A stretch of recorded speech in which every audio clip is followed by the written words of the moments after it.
Почитувани, зад продажбата на новата градска куќа од страна на Петре Шилегов се крие основан сомнеж за криминал.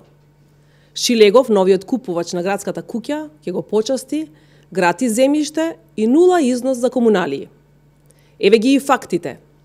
Фрапантно е што Шилегов, новиот купувач на градската куќа, ќе го части со гратис бесплатно земјиште и 0 денари комуналии за градот Скопје. Имено, градската куќа беше планирана како објект каде ќе биде сместена градската администрација и за таа цел градот искористи државно земјиште, а градбата беше ослободена од комуналии. Сега Шилегов ќе го почасти новиот купувач и газда со гратис бесплатно земјиште и комуналии. Продажбата ќе оди преку негативна електронска аукција, што значи дека цената на продажбата може и да паѓа.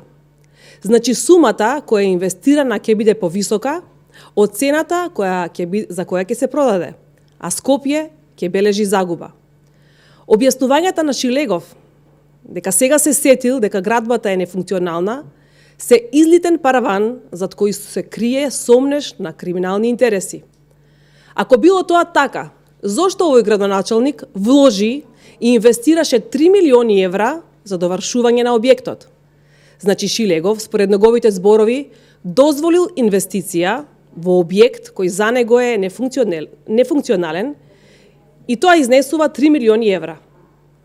Бесплатно земјиште и комуналии е врвот на неодговорното и разуздано владење на Шилегов.